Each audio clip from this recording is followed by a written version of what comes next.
All right, Nick, the Cincinnati Bengals, probably one of the hottest teams in the NFL right now, at least in the AFC for that matter. They are hot on the playoff heels. They're looking to make a deep run. They're even potentially, I think, now in the lead for the AFC North. So they have a really good shot at winning that and seeing if they could potentially try to lock up like a first round bye, Nick. That would be pretty impressive from the start that they had to come to where they are. They really are getting hot late in the season. And a lot of people say, it's all about the offense. The offense is the key to this engine that drives the Bengals. But there might be another factor, Nick, a secret weapon that people are kind of, not really giving enough credit. And we have a story about what that is. But Nick, it is the holiday season, and we know that the Bengals fans have tons of great traditions to tell us about. So whether it is a regular holiday tradition, a football-based holiday tradition, let us know in the comments below, what is your favorite holiday tradition? But Nick, what is this secret weapon that the Bengals have tucked away? Yeah, so this is according to Bengals Wire, and it's talking about the Bengals defense and specifically their schemes and their flexibility. So I'm going to read from the report here a little bit because I think it's really insightful. It says Cincinnati Bengals defensive coordinator Lou Anarumo, I hope I'm pronouncing that. I'm right. If I'm wrong, please correct me in the comments. Has a reputation as one of the league's premier halftime adjustment guys. And a big part of that is an amoeba like defense that can do a ton of different things depending on the matchup. Trey Flowers is a great example. A veteran cornerback who doesn't see a ton of snaps and is generally just a tight end stomper. Flowers was a key component of the Bengals defense, forcing 4 Tom Brady turnovers in week 15. On his key interception, Flowers said an uncharacteristic thing and wasn't in man coverage. Instead, he dropped back into his zone, confusing Brady and ultimately picking him off.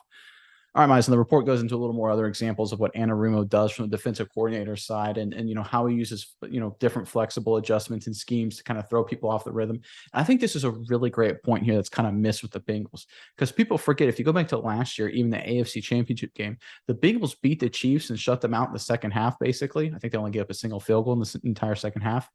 But by playing like a different defense, they went into that 3 deep. They dropped 3 linemen rushing, I should say, and then just flummoxed Pat Mahomes in that offense, that great Chiefs offense. And it was just a halftime adjustment that worked 100% in their favor. This was another example against the Bucs. They obviously were struggling really early on against Tampa, then used 4 turnovers the second half to propel them to a double-digit victory. So I love the fact that the Bengals have a defensive coordinator that's willing to use every guy on his roster and put them in situations to make plays. Because sometimes you get some of these contending teams that feel like they can just roll the football out there and just kind of beat teams just line up and play. The Bengals don't do that. I think Anarumo does a heck of a job trying to figure out the right schemes to beat some of these more talented offenses. And I think this could be one of the keys actually for them down the stretch if they really want to make another deep playoff run. Well, what do you think of the Bengals defense, Miles? What are your thoughts? Are they good enough to complement this offense in the postseason or to finish out the season? Yeah, no, I think that they are because when you think Bengals, you automatically think offense. You think Joe Burrow, Jamar Chase, T. Higgins, Tyler Boyd, and rightfully so, Nick. They've been phenomenal all season long. But on the other thing, Nick, I think when you watch the football, I think people expect Joe Burrow and Jamar Chase to be good. They're always going to have those connections. There's going to be the big time plays.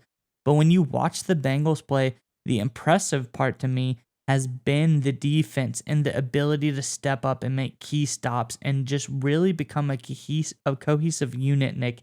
And so when the formula is out there for the Bengals offense, whether you can stop it or not, I don't think you can. And you know what to expect. But this defense has really been the surprise factor for me this year. And I think this is one of the things that kind of prevented them from winning the Super Bowl last year was lack of a really, really strong defense. And I think that they are building on that. They know what that was the case. And they are all playing tremendously better, Nick. And this looks like a completely changed unit from previous years. Yeah, and before in Bengals defenses past, they kind of were like just a clutch defense. I felt like they made just like a key interception or a key sack here or there. This is a defense now, like we saw in the second half against Tampa, they can take over games, right? They can be the reason you won because the offense, even though they ended up scoring 34 points against the Bucs, the Bengals offense didn't look particularly good. They were efficient and methodical on offense. Joe Burrow, kind of took care of the ball and managed the game very well in the second half and things like that. But they were not nearly as explosive. They were not nearly as dynamic as we've come to know this Bengals offense to be. And sometimes in the playoffs that happens. You play a good team, a good defense, and your offense kind of slows down. And you need a defense that can force turnovers, make big plays, and kind of force them, press the issue, for your team. And I really love that Anarumo's Crow is really doing more of that this year.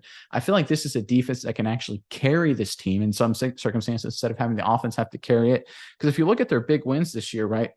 Kansas City, they held them to 24 points. They held Tennessee to 16 with some clutch stops. They gave up only 19 to Baltimore. That's a really close game. They gave up only 20 points to Dallas. That's a really good offense there. They only gave up 15 points to the Miami Dolphins. That's a pretty good offense there as well. So you look at a defense here, and their one bad game against Cleveland where they gave up 32. They only gave up 10 the second time around, so they improved off of that. So you look at a defense here that actually is playing above average football and in some cases carrying the team. And that's what I love to see. Complementary football, offense, defense here from any team that wants to make a playoff and potentially Super Bowl push. And I think the Bengals have both aspects of it heading in their way right now. Yeah, and if we look down the stretch for the Bengals, Nick, you know, Patriots, Bills, Ravens, kind of a tough stretch as far as traditionally these teams are always going to be tough. But the thing is, when you look at teams like the Ravens, you look at teams like the Bills and the Patriots, if this defense can step up and stymie these offenses just a little bit, just enough, especially looking at the Bills, if you can slow them down just enough, kind of like you did with the Chiefs in that 27-24 victory, I think this team has a chance to win out and potentially get a very high seed going into the playoffs.